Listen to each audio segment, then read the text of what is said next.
What's up, everyone? Welcome to another episode of 100 Words or Less, the podcast. I hope that didn't make you deaf, because I realize I'm kind of yelling that in my recording room, so I apologize. But I'm your host, Ray Harkins, and we are here for a very special episode. Scratch that, a very special month of episodes. For those of you who follow the show on a regular basis, this is the fundraising month, and I will tell you more about that in a few moments. But the guest this week is Mr. Scott Schreiner. He is the bass player for a little band called Weezer. You may have heard of them. The Blue Album, Pinkerton, Maladroit, everything else that they've ever put out. I mean, a prolific band, and I was so excited. I met Scott through my day job. More on him in a moment. Let me do the fundraising business stuff. Then we'll dive into some personal stories, and then we'll dive into our interview with Scott. And if you are checking out this show for the very first time, I appreciate it. Thank you. Dive back into the archives. I've been doing this for, almost 3 years, and I've got a lot of interesting conversations archived with people who I define as important in independent music. Everybody who does a podcast does this in a different form. I've been very strategic about it in the sense of I've surveyed the landscape, so to speak, and I've looked at what other people do, and I've kind of been like, you know what? To me, this is the most meaningful way that I can present this to you. The show makes no money. That's a reality. I pay all the costs out of my own pocket, i.e. the hosting, the recording equipment, the small nominal fee that I pay our beautiful producer, Tom Richfield, on a monthly basis for his honestly thankless job of making sure that, for one, these shows sound good, and for two, the interview flows smoothly. Because I try to do my best at it, but Tom basically sands out the rough edges. So, while those things sound, it's like, oh, whatever, dude. It's like, a few $100 a month. And it's like, after a while, it becomes like, oh wow, like yeah, I'm kind of I'm spending money on this when realistically I should be saving some of this. I should be maybe I could buy my kid an extra toy and give him that level of joy that I should be able to give him. But anyways, this isn't meant to be a guilt trip. This is meant to be a rallying cry, because after all, everyone is producing content at this point. And I see you, the listener. There are thousands of you that download this show on a weekly basis. Enough to where I'm like flattered by the amount of attention the show has gotten, to the fact that people want to appear on the show. It's a great, perfect storm that we have created here. Now, what I need for you, the listener, is to throw a vote of confidence in this show. I realize begging for money is just, it's uncouth, but I'm going to only do it once, basically twice a year for 1 month at a time. In April and November, I'm going to bug the hell out of you because, I'm the same way. There's shows that I've listened to for years. More specifically, there's a movie review show called the Slash Filmcast. Great show. Love what they've done. Listened to them for probably 3 years, and only recently did I give $25 to them. And I am probably exactly the same as you, where I'm just like, oh yeah, I'll do that. I'll eventually get around to it. But do it right now. There's 2 ways you can do it. One, visit patreon.com/xpurposex. I will link to it in the show notes and on the website. You could basically become a regular contributing patron, I guess that's what they call it, of the show, to where it's like, hey, I will give you $2 a month, which it's $24 a year, which realistically that's like, what, 5 cups of coffee at Starbucks? So if you find this show worthwhile, if you like what this thing does, please give me a vote of confidence. Sign up in any increment. I don't care if it's $1 a month. Basically, that's just a little drop in the bucket to be like, hey, I like what you're doing. I like what you're bringing to the table. So you could do it that way, which I do give rewards out. There are options to hit a certain level and you'd be like, hey, I would love to be a guest on the show. Well, there is a way that you can do that. So visit that website. Like I said, I'll link to it in the show notes. And then secondly, if you just want to give a one-time donation, visit 100wordspodcast.com. And on the right side of the page, there's a donate button. You can do that. And like I said, I don't care what amount you donate, because realistically, if 1,000 of you gave $1, that's $1,000. And that's a lot of money. Like, I would be able to probably put out 2 shows a week based off of that fact. So realistically, I'm looking for a little something. Even if it's a quarter, I don't give a shit. It's just a vote of confidence. So anyways, enough pleading, but that's what you could do. And I will be bugging you for the rest of this month. Anyways, Scott Schreiner. I was going to go into some personal anecdotes, but I will save that until the next show. So Scott Schreiner, he is the bassist for Weezer, and I met him through my day job. I was working with him on some animal adoption stuff, and I was amazed because like walking into his house, I saw he had some vinyl, and I was like, oh, that's cool. Anytime a person collects vinyl, I'm a big fan of that. And then I started to look even more in depth with like, oh, the record he's been listening to recently. Oh wow, like Boris. Oh wow, like this dude's super into stoner / doom metal. I'm like, this guy's got a different vibe than what I was, kind of originally anticipating from the bassist of Weezer. So him and I started to really bond, and like we spent about 45 minutes talking about that specific genre of music because I personally love that style of stuff. And so we were kind of bouncing bands off one another, and I immediately formed a kinship with him. A few weeks later, I hit him up on email. I was like, Scott, would you be interested in doing this show? He checked out a few episodes and he's like, I'd love to do it. Here's this person who joined Weezer, way after the high level of success that they've had. And he just has such an incredible story. Without further ado, here's my conversation with Scott Schreiner, and I'm so grateful to be bringing this to you. So I will talk to you after the jump.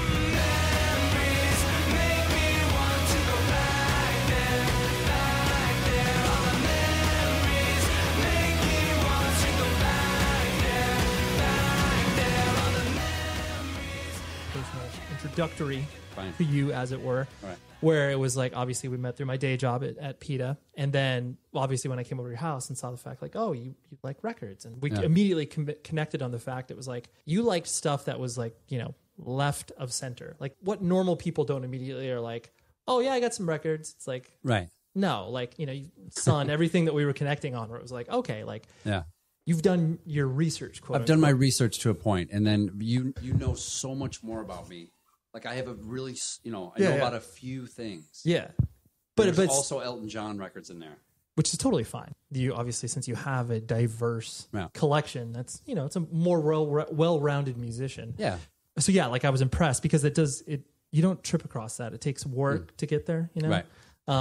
So you yourself, have you always kind of been attracted to the more sort of like left of center music and like always kind of like digging further than maybe your friends or your peer group? I guess so. Like I think certain sounds resonate with me and attract me. Okay. And that brought me to what I would refer to as the darker side. Right. So I don't know what it is, if it's a sadness that's being conveyed through certain sounds, you know what I mean, or guitar playing, something I've always related to, but I feel like, not to be all like a drag, but since I was really little, I've had this heaviness and this sadness, and heavy music, or really, kind of sad things just really always comforted me and resonated with me. Was it is it the fact you feel obviously a kinship to the person that's creating music, or is it like simply like the tones that sort of like wash over it's you? the tones, because if I met the people, maybe there would not be a connection. Like it's easy to talk to you, right? You know what I mean? I don't know how easy it would be to talk to some of these other people that are making the sounds, but I think that what we do have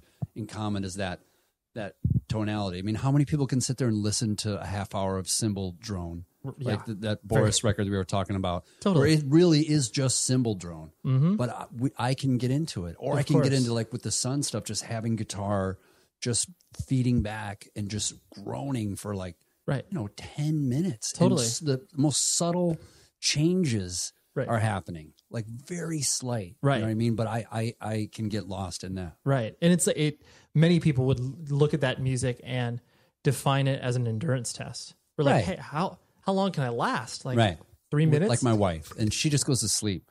So if we're on a road trip and I want to listen to metal or heavy drone music, she's just out. Right. She's like, yeah, I got about 30 seconds of this. Yeah. It's the opposite of her. So maybe it started with, I don't know, maybe the Melvins for me. Okay. Was kind of my introduction to it, like older Melvins. Sure. Like I knew about them way before I knew about Sun. So I came to the game kind of late, but like listening to Melvins, and then they would get off on some heavy kind of trips. Totally. Each Melvins record, you have no idea what you're going to get. Exactly. You're like, oh, this could be the popular side, and then, oh, this could be the quote unquote really experimental side, where it's like, I wasn't expecting that. Right. And then from Melvins, I found out about Boris. Okay. Because like I said, I'm a late bloomer. No, in this. but the fact that it doesn't matter like when you get into this stuff, it's like all of a sudden you feel like a door opens up where it's like, oh, like this is what I was looking this is what I was looking for. Yeah. Backing up even further, like you were, you were alluding to, where because you were born and raised in Toledo, Toledo, Ohio. Yes, good memory. Yeah. Great research on my part. Toledo, I mean, I've gone through there on tour. I don't think I've actually played Toledo, but there's a larger independent music distribution company called Lumberjack Distribution. Cause I used to work at record stores. So I that was my only like frame of reference, but going through Toledo, I mean, it seems pretty, not only very quintessential Midwest, like very boring. Right. Is that your experience? I don't know. I mean, I've been to more boring places, maybe like in the plains more, like with just like acres and acres of wheat. Like Toledo's, I think of as an industrial town. Right. So it's all about Jeeps and transmissions and glass and scale and building, you know? So there's a kind of a darkness to it and kind of a heavy vibe. The winters are really brutal. Yeah. The spring and summer's like amazing, you know, and then you just go straight to hell. But it's like, you know, I grew up in a really blue collar working kind of. What was your dad working in like factories or what was he doing? And my dad's a saxophone player. So, and he tried his hand at real estate. Okay. And he's a musician. Okay. Right. We have common ground in a few areas. Like he's one that turned me on to maybe like Weather Report and Miles Davis and some fusion. So that kind of, which was my introduction to prog. So anyways. Right. But that's where we were. But he's a blues guy. Okay. Blues and jazz guy. And so he was basically kind of gigging at night and then sort of hustling during the day to like make ends meet. Gigging at night and sleeping during the day and smoking in the afternoon and then playing cool music. But I grew up, you know, with vinyl. I think we had a real tape player too, but grew up on vinyl and old tube amps and cool stuff.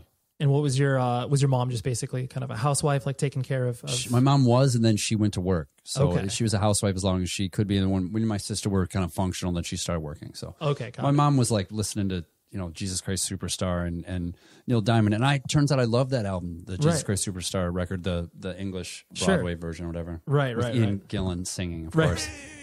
Was your sister older or younger? Younger. Okay.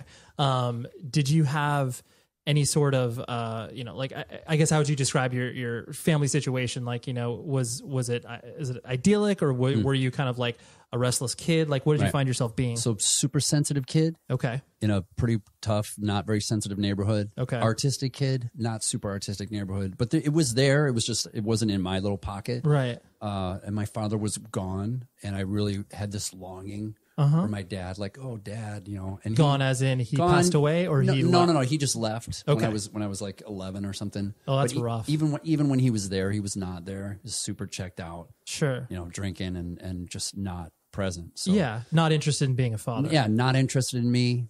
You know, I was a cool enough kid, I guess. He just wasn't interested, and I don't fault him. I blamed him a lot, and I drank a lot behind that. Sure, it just wasn't. He just wasn't interested. Yeah. Well, I think it's something that, so, I mean, you obviously being a father can understand, like, the moment that you look at your parents and you realize that they're not only flawed individuals, but they have really no idea what to do, like, with you as a child, like they're just doing their best. Yeah. The moment you have that realization, you can, I wouldn't say cut slack, but you can maybe like identify with the concept of like, oh yeah, well maybe they had me and they had no, like, he wasn't what he quote unquote signed up for or whatever. He was 20, you know, when I was looking for him, he's like 27, a 27-year-old jazz musician. Like what, you know what I mean? How's he going to relate to a 10, 11-year-old kid? Like, it's fine. Like, I dig my kid. Yes. We have a thing. Right. Right. I didn't have a thing with my dad till I was older. So, right. But I think it was part of the fuel and the angst that got me searching and the sadness I felt that got me looking for different things and ultimately led me here to California. So it was an important part of my upbringing. And yes, once you figure out like, oh, well, how was my dad raised? Like he was completely ignored by his older brother and father, from what I understand. Right. Right. And then his mother passed away when he was a teenager. And it's, you know, yeah, it gives you that totally. And it gives you that sense of, like you were talking about, like the longing that I'm sure he felt that obviously is passed on to you unintentionally or intentionally or unintentionally. You never know, but it just happens. Or it's just part of my little soul that I was born with. Right. That once again brought me to where we are right now. Right. The sensitivity that you described, was it one of those things where you were, you know, like you were sensitive, like you would watch a movie and you would be, you know, completely emotional, or is the sensitivity like in regards to, you know, other aspects? You know what? I think I'm a little bit of an introvert, and I think that I'm what they maybe call an empath a little bit, where I pick up on other people's vibes and it affects me. Okay. You know what I mean? So if I'm around a bunch of anxious, angry kids, it'll start to get me, you know what I mean? But it was more like if the teacher singled me out and said like, "Why you knucklehead? Like, what's the matter with you?" Like, my eyes would start like tearing up. So I was like a little crying, like little sensitive kid. Right. You were. Oh, it sucked. It was so nowhere to go with that. I think your experience is definitely. I mean, it's interesting because obviously it sounds very much like I'm speaking just from like I'm an only child, right? And like I'm very much the same way, where it's like, you can walk into a room and you can be like, oh, that like I feel that person. Yeah, that person's got some weird stuff going on, right? And then you immediately, you're just affected by everybody else around you. Yeah. And so like, you feel like you've got no control over any situation. It's nuts, right? And then being like having a sensory thing to where I hear too much. Okay. Right. So it's hard for me to filter out different noises. Like if I'm in a loud place, there's 15 different conversations and somebody's in my face talking to me, that maybe it's like their vibe's like a little much. Right. Like it takes a lot of energy to process that. Right. After those 5 minutes, you're like, I need to go. I gotta go. Nap. Yeah. I gotta go recharge somewhere. Right. But if maybe I found somebody like you and I could talk to them, right, that I would just like, yeah, I'd be like, okay. You'd be like, we got this for another 4 hours. We're good. Yeah. I can hang with this. Right. And so were you attracted to, I mean, like you said, you were drinking and kind of, using drugs and that sort of stuff when you were younger. And was it primarily out of reaction, like you were saying, to the longing that you felt for it? It's just like, oh, my dad's not there. So like, God, I'm sort of angsty. Yeah. I needed something to change how I felt. Okay. Like the pot like helped me just like get into music and shut other stuff off. Sure. So that was like a focuser and a bit of a relaxer, right? And the alcohol was just like, take me out of where I am. It's like anything to make me feel different, like drinking mouthwash, like anything. Right. Anything you get your hands on. Anything literally I could get my hands on. Right. Well, there's definitely that element that gets connected with the sort of, whatever suburban boredom, where it's just like kids, are looking for something to do. Right. So it's like, oh, it seems like everybody else is getting into, whatever drugs or alcohol. Yeah. Like, oh, I guess I'll try this out. Yeah. I could tell, but I drank and did drugs different than even my friends. Okay. You know what I mean? Yeah. Like they would just be like, man, just chill out. Really? Yeah. And I was just like, once I start drinking, it gets intense. Right. You were diving much deeper than they were. My friends are passed out in different places in the park, and I'm like going from guy to guy, like, come on, like, we're ready. Yeah, we got to rally. Like, let's go. Like, just throw up and move on. Like, let's get this going. Their limits were far lower than yours. You had a higher tolerance for it, but that would bring you to much darker places. Yeah. Right. Because you were the last man standing. Pretty much. Right. So I presume because of the sort of sensitivity and stuff like that like sports were never an interest, or like you didn't find yourself gravitating. I would have loved to. Like I really wanted to participate and be a part of it. Yeah. Horribly uncoordinated and immature for my age physically. Okay. So I couldn't even catch a baseball or swing a bat till I was like 13. Okay. Like I couldn't run in a straight line. Like I was really at a disadvantage, man. Sure. And so you, I presume you would self-identify as like sort of your typical stoner kid, as you would say. I turned into a stoner kid. I got into music, and I had an ear for music, and I turned the sensitivity into usefulness on my instrument. You know what I mean? And was able to hear music really well. So all these things that wound up being difficult to deal with, I found a way to harness them and use them, make them useful. To channel it in. Yeah. And what do you directly attribute the fact that you obviously got into music, like, by the surroundings that you were, like, you saw your father performing? Mm-hmm. Was it that desire of like, was bass your first instrument? It's funny. Yeah. The bass. Cause I mean, everyone, like, the common conception is that like, oh, the bass is the easiest instrument to pick up. So you start there. That's right. So you combine that with a couple of music people that my mother asked, what should I do with this kid? He's like, well, if he plays bass, he'll always have a job. Really? Yeah, because bass players you always need bass players for some reason, because so many people play guitar. Right. So many people play, even drums or singers, but like bass players, like if he can be good at bass, he'll always have a job. Interesting. So it was that with, it only has 4 strings. Right. Right. So it was a little bit of an underachieving, and God, I just want this kid to be able to make enough money. Here's something. Yeah, but like, I think you can handle this. So, but it's funny though, because then having all this, things that I feel like you can express through bass, but I find it like just a little bit limiting. Like I want to stick out a little bit and not always be like in the pocket with the drummer. And like, I like to poke out and so I'm listening to Hendrix, you know what I mean? Yeah. And I'm playing bass, and like, how can I make this work? So Jocko Pastorius really made that work.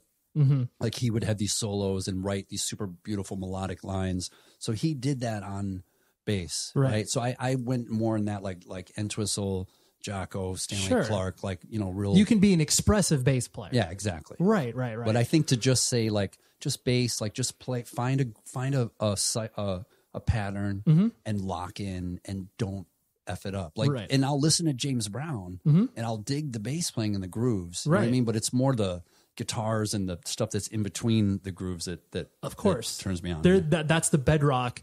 Everything else can be the sort of flourish. Exactly. Right. But I would not be good in James Brown band because I have a hard time playing the same thing for more than a course. minute. Right. And then on a night-to-night basis, I don't want to play it the same way. Of course. So I would have been fired from James Brown. Yeah, band. you'd have been like, you're out of here. I have a pocket and I have feel and I can get behind the beat well. Right. And I'm great. And I like to fuck around too much. Right. You're like, I like to do these other things. Yeah. It's interesting that your mom took the perspective of he'll always have a job, like, because, you know, typically it's like no parent kind of gives an instrument to their child and is like, you know, like, you can make a living out of this in some capacity. But obviously your mom had context for the fact that, you know, your father like was able to do it. Like, yeah, he made all right money. Yeah. And it was funny too, because that was kind of the part of the demise of their marriage was my father's gigging and being out, and that got him into it's all not a kinds of normal trouble. life. No. Right. So, Yeah. you know, and he tried to go straight and do this real estate thing, and it didn't really pan out. But Yeah, my mom, a beautiful person in that she saw something that she was desperate for me to find something that I was interested in. Right. And then she got me a bass and got me lessons and drove me across town and sat in her car. And, Right. you know, she really helped me. Yeah, Get push that. right. Give you the push into something. It's like, oh my God, you want to do something good? Like, here, like, please, here, let me help you with that. Every parent's dream to identify that, to be able to identify it first of all, Right. and then be able to hopefully encourage it. Yeah. Because sometimes it's like, you know, if it's so left of center where a parent can't wrap their head around it, they're like, how can I even like, you know, whatever, computers or video, like, I don't know how to identify with you on that. Yeah. Like, but that's cool that she was like so dedicated It's cool. to that. My grandfather, on the other hand, was just like, there's no pension for you. There's no career in this. You please find something else to do. So that's funny. So rather than the typical, because usually like, you know, dudes that want to do the band life and performance, usually it's the parents kind of being like, yo, that's not it. But now it's generational. You're getting it from your grandfather. He's a Depression era, you know, Right. firefighter. So he was really serious about a lot of stuff. Right. Yeah. So he's like, why would Scott be, you know, you can't make money playing four strings. Like, you'll never make a living playing music. Right. You know? And it's funny because we do have a pension plan in my band. And I have health insurance, and it's really Right. You're like, everything that I was told that wouldn't exist, like, well, it kind of exists in this thing. Yeah, it's funny. There's an interesting point. I mean, like, I find it so funny because obviously, I mean, Weezer fandom is so it's so absurd to me, to the point of where the people, they love every detail about every single thing that each member has done, or like, you know, just looking up like your Wikipedia page, where it's just like the amount of detail that's peppered throughout. I'm just like, that's a lot. Like, Yeah, there's a lot of information. and it's interesting because it's like there are very few bands that have that sort of just absolutely dedicated fan base to where it borders on obsession, where it's just like, and I'm sure, you know, I mean, this is something I was going to ask a little bit later, but I won't bring up now, where it's like when you first got introduced to the ecosystem that was Weezer, I presume it took a lot of adjustment for you to kind of like not only find your place within the band and like where that would make sense, but then also how the fans would start to interact with you, where it was just like, oh, I didn't know I was signing up for all of this. Right.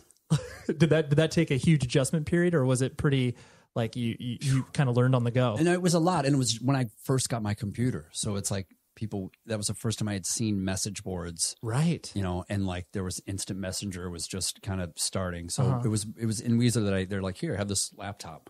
Right. This is how we're going to communicate with you. And here's the message boards, and this is the pictures we take of the gig. So it was a lot of stuff happening. But yeah, there was a lot of real positive support. There was a lot of negative feedback and comments. Sure. You know, and you read some of those comments, and they just like still can remember. Of course. Some of the quotes what's one of those that stuck in your head? There's one of my. It's like, oh, I know Scott Schreiner. He has a big head, big muscles, big brown teeth, and he's a nasty, horrible person. Right. And I was just like, oh, that's so mean. Right. Just like, fuck. You just listed a bunch of things that hurt my feelings. Yeah, it was. I'll never forget that comment. But really, there was way more support than negative criticism. Yeah. And I mean, you got to say, like, coming into a band that people hold so dearly. At that point, I was the third guy. Right. Right. And not what you would really think would a guy that would be in Weezer. Right. Right. Like Right. my whole look was really different, like long, greasy hair, leather vest, like filthy jeans. Totally. Like, you really, were a rocker. I was a rocker. I was a different kind of guy, you know, Right. than maybe that they were used to. So Right. there was a lot of adjusting. Right. And the fact that it's like, you know, you obviously weren't raised in the day and age of, you know, whatever, computers, social media, where like that, all that stuff doesn't come naturally. Right. And then all of a sudden to have your life being able to be picked apart by a lot of different people, just like, you know, wanting to know more about you, I'm sure. But at the same time, you were just like, can we keep some of this stuff a little private? Yeah. Like maybe. Yeah, it was a trip. An interesting part about your life too is the fact that you joined the Marines. Yeah. And was that a reaction based off of like, well, I don't know what else to do after I graduate high school, or was there any other layers of decision making in that? I had this, and it's another thing, like, so music, monster movies, and soldiers and war. Okay. So those are some weird things for a kid to be into. Right. So I don't know what was up with my war fascination, right? It was like, you know, one of those things, you're in public school, you see a bunch of World War II books, and you just like look at pictures. Right. I'm just like, What is that? just captivated me. Sure. Right. So like, it's a really strange thing. So, but I mean, later, if I look at it, all makes sense, because this obsession with soldiering and music and horror, right? Right. So then I was like smoking weed and playing music and reading comic books, Marine Corps, and feeling, you know, small and physically incapable of taking care of myself. Okay. Right. And then this recruiter gets a hold of me. He's like, kid, we're gonna make a man out of you. We'll teach you how to be a trained killer, and you get to go to California, you know? And I was like, that's it. I need to get out of Toledo. Okay. I was really always wanted to move to California, like ever since I was really little. Sure. I had this Southern California thing going on. And it was like all these things. It's like, hey, just sign here. 4 years guaranteed infantry. You'll see exotic places, you know. Sure. And it was a massive brainwashing, which I think is what is necessary for somebody to get off a truck and run into like a battlefield. Of course. Right. With people like ready to, you know, like who else in the right mind would do that? No. Yeah. No. So the Marine Corps completely had to scrub my right. brain and instill some kind of like insane, like, bulletproofness. You know what I mean? Sure. Like thinking like you're You're indestructible. invulnerable. Yeah. Yeah. Right. So, Well, because it's so interesting, because it's like, you know, I see the way that, you know, the Marines and obviously like, you know, Army and whatever, when their recruiting methods are so interesting, because it's like they do, there's elements of, you know, it's predatory in some natures, where it's like they just look at a kid and they're just like, oh, like you're like, I don't think if I was in the shoes of, you know, the Marines, I would look at a stoner kid like yourself and be like, he's perfect. Like, right. Which is funny. I know. And it's just funny that they looked at you and were just like, this is it. Like, and they were able to like tick off all of the things that would, you know, tickle your brain to be like, yeah, I'm going to sign up and do this. Yeah. I was excited. Yeah. You know, so ultimately what it did was it got me off of weed. Right. Right. Which really cleared my head up to what was really going on. Right. Right. And then by being in boot camp and not having music, there's no music. Like I overheard a radio in another room. Right. That was but you have nothing. Right. So, you know, to be playing bass every day and immersed in my records, to go to nothing. Right. It was just like, then it was like, I want to be a musician. Right. Like, I don't even want to be a soldier anymore. Like, thank you very much. I feel great. You know, this was really good. It shook it up. Right. But I needed to have, it was like almost like a rite of passage, but I needed to have everything taken away so I could focus on what I really wanted to do. Right. It cleansed the palate for you to be able to understand. It did. Yeah. And it's like, I'm a terrible soldier. Right. You know what I mean? I was really terrible. I wouldn't look at I was you, really right. terrible. Like I have an active like adrenaline system. Okay. Like in like high pressure situations, to the point where I'll like I passed out like during an inspection. Like I was so like nervous. Right. Right. And there was, it's a long story, but I just, there's a few things about me that would make me a terrible soldier and a terrible police officer. Because you're just not the hardwiring inside of you. Hardwiring's not there. It's not there. No. That's interesting. And how old were you when you joined the Marines? 17. 17. Okay. So like right out of high school? Yeah. Okay. And so like, did you, so like you said, like basically once the Marines came to a close, you were just, your sole focus was to become a paid musician in some It really capacity. was. Okay. Yeah. To be a professional musician and move to LA and to find my destiny. And was it one of those things where, cause it is interesting, the idea of like wanting to like join a band or start a band, like, you know, as far as, you know, cause I mean, the world that I come from, as far as like, you know, like punk and hardcore and all that sort of stuff is very, you know, DIY, like very low ambition.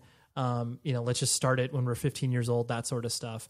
But, you know, from the generation that you came from, especially from being from Toledo, like the idea was that you show up in LA and you'll join these pre-existing things. Right. Or was the idea that you wanted to start something? No, or you just it's a really great question. So I grew up playing other people's music. Okay. All right. So even lessons, like we learn standards. And then when you're playing in clubs, people pay money because they want to hear their favorite the songs and they dance. know. Sure. So I started learning like hundreds of songs. Okay. Right. And really like tried writing a little bit, but it was nothing really came of it. Sure. My teacher was almost like, oh, that's cute. Like you wrote a song. Okay. So anyway, so let's get back to the covers. Let's get back to learning these other songs. Okay. You know, and it was like he was discouraging, but he was just kind of like, all right, kid, whatever. Yeah, let's hear your song you wrote. Right. So I was just like, okay. And it's very much like, I don't know if it's an underachiever thing or what it is, but it's just like your best chance is to emulate some great person. Yeah. And that's your best chance. Okay. So good luck. So when I felt like I had done what I needed to do in Toledo and had played with as good a band as I could play with there. Right. I needed to go to LA.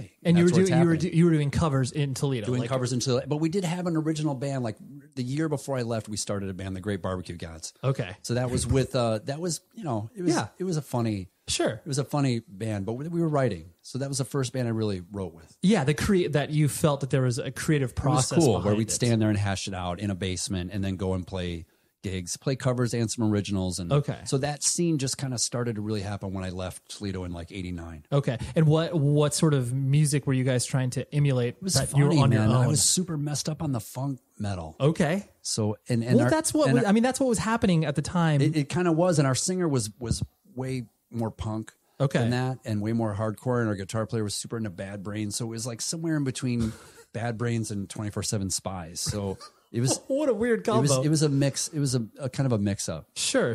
Okay, got it. And then I saw Fishbone and Chili Peppers in Ann Arbor, and in '89. So that's like they were touring their third record. I don't know how many records Fishbone was on, but I was just like, I have to leave Toledo immediately and go to LA. Right. If these two bands are from there, like that's fun. What's happening. They're killing it. Right. They're saying whatever they want. Like that was a big thing. Totally. I mean, it's so funny because I think most people, you know, whatever, can look at the Red Hot Chili Peppers and like malign them because it's like, oh, like a band that they are now is obviously not what they were, you know, it's not 20 what they years were ago. in 90 or 89 or 88 or whatever. But it's like, you know, the direct correlation that one could make where it's like, yeah, like they were obviously like doing weird punk like stuff during that time. Like even when, you know, even on their massive record, you know, the Blood Sugar Sex Magic, like that was still weird, like at the time. That's true. But most people just look at it now are just like, oh, those cheesy dudes that played the Super Bowl or whatever. Like, but they don't know where. No, it's where context. It came from. Yeah, exactly. Same thing with, I thought Fishbone was really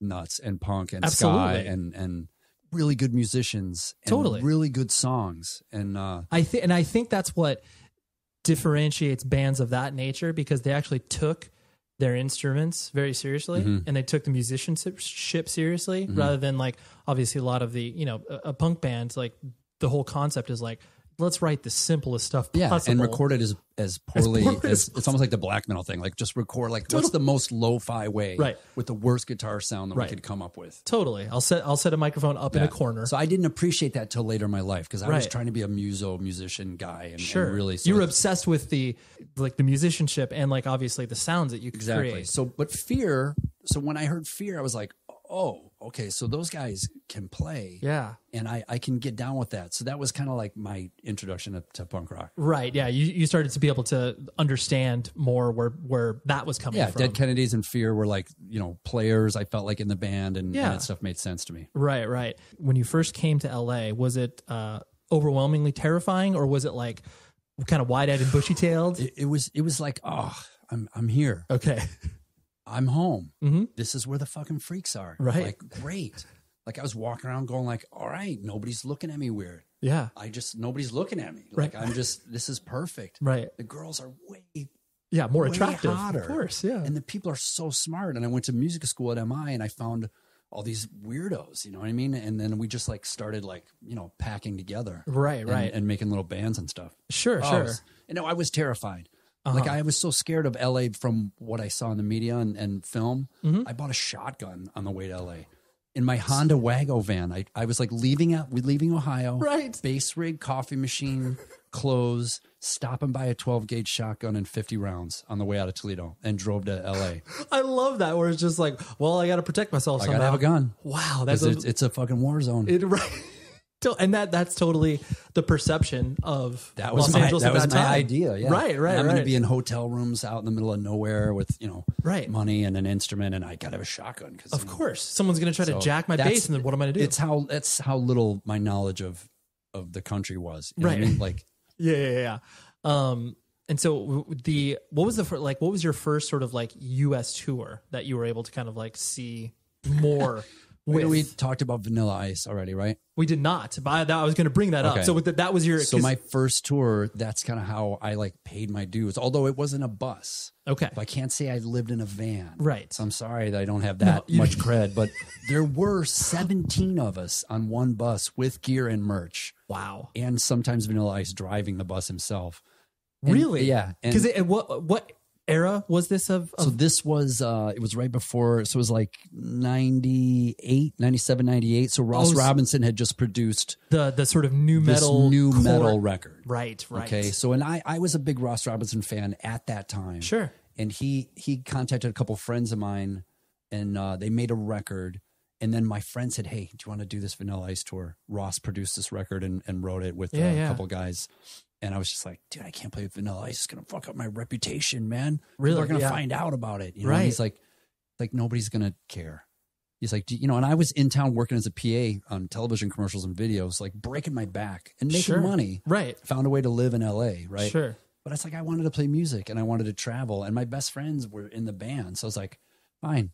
So we went out with this new metal kind of indie. It was a relaunch. I distinctly remember that because it was like, you know, Vanilla Ice is back and he's got an edge and he's capturing, you know, because at the time new metal was maligned, but not as maligned as it was like, you know, the early 2000s. Right. Yeah. So it was like, but that's just so funny that your first touring experience is like being thrown into a situation that a lot of people would, you know, probably not take, obviously, if they didn't have friends like you did in there, where you're just like, well, I guess we'll try this out. Yeah. Was it rough from just like the crowd wanting certain things? Like, was it, or was it? No, man. It was great. People like that guy. That's awesome. When you're out in the middle of nowhere in the Midwest, or, I mean, we'd play at CBGB's in New York. Like we played. Really? Yeah.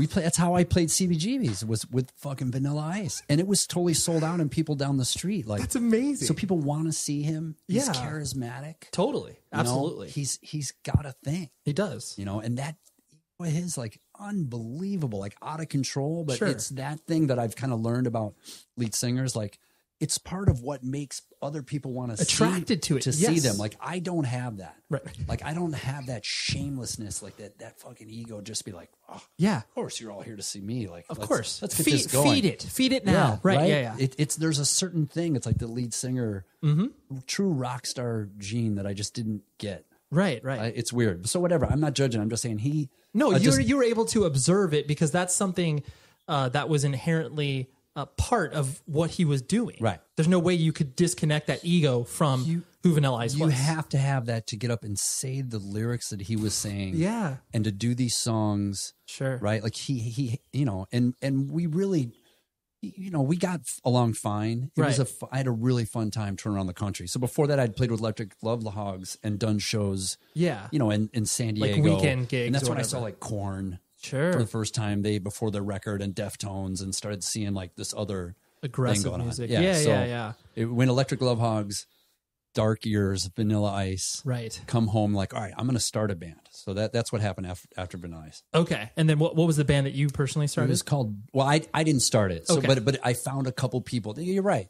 They had started a band. Okay. But it was a band and it was a tribe. And it's like, if you're going to be with us, you're with us. You're going to fucking grow your hair, and we want this aesthetic. Sure, this is the deal. And I was like, oh, long hair, greasers, bikers, like rock. Like I can get with that. Right. So I've been new metal. I have a funny haircut and shorts. I haven't worn long pants in a long time, But I came from, Stoner, Zeppelin, rocker, Right. Sabbath land. So there's a Sabbath connection. I will grow my hair for this band. Sure. It's really interesting that to me, you seem like a person who can generally kind of vibe with most people, like not in a way where it's like inauthentic, because there are obviously people you meet who are like schmoozy, and you're like, oh God, but like, Right. I'm not schmoozy. Right. Right. But you've been able to like morph into these different band situations. Like, it sounds like relatively easy. Yeah. I guess it's like you find what you can relate to and concentrate on that rather than the differences, I guess. Maybe. Sure. Maybe it's that kind of thing. Like even with Weezer. So when I Sure. came into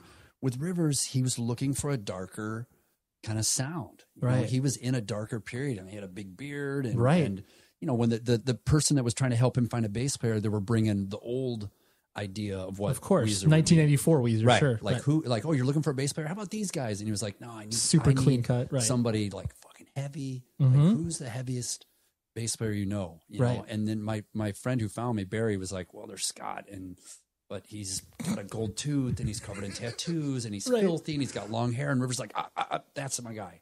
Okay. That'd be him. That's amazing. So I walked in looking like I'm not a biker. Right. Okay? Just make that clear. Right. Like I'm not. I cannot ride a bike at all. Right. But I came in looking like a full on like biker roadie type character. You know what I mean? Sure. And they were just like stinking, like not showering. Like I was really living the Right. dirtbag rocker look, right? Totally. Filthy dirty, like weeks since I even water touched my head. Right. Like really like ring around your head dirty kind of Sure, guy. sure. So that was my vibe. And I just came in there like, hey, when Scott get here, you're setting up his stuff. I was like, no, I'm him. And I set up my stuff. But there was a connection, man. And whatever Rivers was thinking of like happened. Uh-huh. Right. The whatever he felt the thing. Right. And he felt like what you were putting out there was exactly what he was looking for. Right. And we had the connection. We have Right. a lot in common musically. We're a lot of the same shows, a lot of the Pixies. Totally. You know what I mean? And LA, different weird funk, metal, Janes, like there's all these connections that we had. Totally. Even though we looked really different. Yeah. Musically, like You were on the same page, we right? really connected for that point, for that record Maladroit. Yeah. Sure. The like you mentioned the dark years where obviously you were just PAing and kind of doing what you could Right. on the grind. Did you ever have that kind of thought in your head where it's like, yeah, I'm gonna have to drop this dream of playing in a band? Yeah. I mean, didn't own a bass. Like Okay. I You had to pawn it? had to sell and pawn every bit of equipment I had and do full time, like, PA work. Right. And didn't own a bass. And man, and it was hard, man. Sure. It was hard not to have an instrument. So, people lent me instruments. And I would just made a post about this bass, Tony Kinman from Blackbird and Rank and File. Okay. I met him on a job. Okay. And I was like, man, I just really want a P bass. And he's like, wow, dude, I got a P bass under my bed. I'm into this cowpunk thing. I'm not playing it. Do you want to borrow this old P bass? It's old. It's an Right. old bass. And he lent me his bass. Like, so nice. You know what I mean? Sure. It was tough, man. Like, I think even when I joined Weezer, like I owned 1.5 basses, I think. Right. Yeah, you were still on the transition. You weren't expecting anything from this yeah, quote unquote audition. So it wasn't like, oh it my was gosh. just like, okay, so if I can come home and have a bass to play and play along with some of my favorite songs, that's enough for me to live. Right. I'll work, make money, get myself out of debt, and I'm just going to come home and I'll play. And I just had this idea. It's like, all right, I'm going to call, my band wasn't really working out Right. that I told you about. And Sure. so I'd called everybody I knew and said, I'm looking for a gig. Okay. Like, who has a gig? And then Right. so I started showing up at all kinds of weird gigs, blues jams, like whatever. Right. Right. So it was just like, I'll say yes to anybody. Like the universe, like will feel my positivity. What you're putting and out what there. I'm putting out there. Right. But I couldn't do that just being angry, like in my apartment, like my band's Brooding. not going Yeah, anywhere. yeah, yeah. Like I'm not, I'm too cool for this and that. Just like, who wants to play? Right. I'm open to the idea of doing anything that revolves around music. So I really think that vibe, like putting that out took a few months. Sure. I played in a cover band on Monday. I'd do a session with some guy who couldn't stand on Thursday. Yeah. I would do a hippie jam on Saturday. It was just like, it was like Right. terrible. But It wasn't, but I think that's such an important point because I think it's like the drive that you had and what a lot of people I don't think take into consideration, obviously, like in not only playing music, but like dedicating a life to creative arts is that there are some times where you're just going to have to, you just put your head down and do the work. Yeah. And like you said, it's when you turn that corner of being open to being like, well, whatever, man, like hopefully something good will come along. Yeah. And then obviously it eventually did. And it's Yeah. like, sometimes it takes 6 months. Sometimes it takes like 10 years. Like Yeah, 10 years. you never know like when that actual thing is going to happen. Yeah. Yeah. You don't ever know. Right. Because one day there was a message on my answer machine. It was Rivers. Right. And even then he was like, you're not going to be in this band. Right. And you're never going to be a member of this band. I'll tell you that right now. Yeah. Yeah. You know, but will you show up tomorrow and rehearse with us for 3 hours for $100? Right. I'll just be like, yes, Yes, of I'm course. here. Right. And so happy, like, oh my God, I love you guys. Like, you know, Right. and it was a wild story. Yeah, yeah, for sure. Something I've really liked about, you know, kind of the way that you not only carry yourself, but just like you're so open to so many elements of your life in regards to like, obviously like you've referred to your family as obviously like, you know, everybody's adopted, but beyond yourself. And like, it's comprised of this, like, you know, a family of mutts, as you've said before. You've seemed to always be like a introspective guy and just the way that you present yourself to the world. Was that kind of a learned trait, or was that always something that you sort of like connected with, where you're like, rather than the idea of just kind of like floating through, you know? I guess the way I found that I can connect to people is just by being like brutally honest and open. Sure. You know what I mean? And like to tell you that I'm a big sissy. Right. You know what I mean? And if like, you know, when I severed a couple tendons of my finger, I just about passed out. Right. You know what Right. I mean, like so I'll just be like, yeah, I'm a big sissy. I cut my finger and I'm like, you know, Yeah, this was terrible. white as Right. a ghost, and I passed. It's just like, so me, like I've found brutal honesty has really helped me like fit into the world somehow. Like, Right. I cannot pretend to be anything that I'm not. And I spent a long time trying to do that. And then I finally, once I figured it out, and it's like, oh, if I just, you know, pull the covers on myself, then people laugh and we have a good time, and I feel okay in the world. Right. Does that answer your question? No, it absolutely does. Because I think that there's, I mean, especially at this day and age where it's like the currency that I think only, no matter what you're doing in a creative space, like if you're not honest with like what it is that you're presenting, I think a lot of people see through that now. Right. It's like, and a lot of people are endeared to not only finding out about what makes a person tick, but ultimately what they're willing to share of their story that will hopefully help other people cope with whatever it is that they're going through. Right, which is huge, right? And that's kind of like our family, and me and my wife are both like, okay, so if I do this, it could have some serious you know, consequences, right? But our question is always like, what Right. could it help other people? You know what I mean? Like, how could this help? How could this help people? Right? So even at our own expense sometimes, and not knowing what's going to happen. Like, we know we lost half our family because of my wife's book Totally. when she wrote it, you know, and it's just like, but so many people have written her said, oh my God, thank you for writing this book and your story. And like, so yeah, it's a big theme of ours. Like no matter what we've gone through, like how could it benefit somebody else? So as a kid in Ohio that felt like so alone, found music to make him feel like, oh, there are some other people in the world like me, because they must be something Right. like me if they're making that Yeah, noise. that connective You know what I mean? tissue has to exist, because otherwise it's like, yeah, you just feel like you're adrift, especially at that age. Like it's, you know, between 11 and like 17, 18, like you are the most raw, open person that has no idea what they're doing until like you throw an anchor out there and it lands on something and you're like, oh yeah, like that. That's interesting. Like the guy that wrote the screenplay for Taxi Driver, Sure, if I knew my shit better, I would. But if you buy the deluxe Taxi Driver DVD, you'll have a better story of what I'm trying to say. But like that guy that wrote the screenplay got so many letters from men saying like, okay, so you wrote this story about me. I'm not sure how you knew my story. You know what I mean? But this is about me. So I just want to talk to you. And guy, you know, it's like that movie like really hit me in a way, like that sadness and him driving around town like that, like Robert De Niro in that movie. And like, so I used to drive around LA in my car, just circles, like by myself, just driving and driving and driving. I wasn't picking people up, but Yeah. but there was just something like that I was trying to find in Los Angeles. But it's like, it's movies like that that's just like, okay, you'll be all right. Like you're not the only one. Right. Yeah. You're not the only one sort of, you know, wandering. Right. So how many young men, you know, between those ages have those similar kind of feelings? Yeah, no, absolutely. Well, I really appreciate you sitting down and wanting to do this. Oh man, anytime. This has been anytime. So yeah, we'll just keep going. Yeah, okay. Well, thank you, Scott. I Thank appreciate you, man. it. That's awesome. So there was Scott and our conversation that we had at his beautiful house in Los Angeles, California. Like I said, if you are a regular listener or a first-time listener, thank you for checking out the show. Please subscribe to the show because you will get it piped into whatever podcast catcher you may have on your phone or computer. And then that way, counts as a download to me. Whether or not you listen to it or not, just subscribe to the show. Super easy. Visit the website, 100wordspodcast.com. The producer, as always, is Tom Richfield. And like I said, this month is stacked. The guests are incredible. I have deliberately done this in order to hopefully raise the profile of the show. So anyways, I'm eternally grateful. Thank you very much for checking out the show. Until next week, be safe, everybody.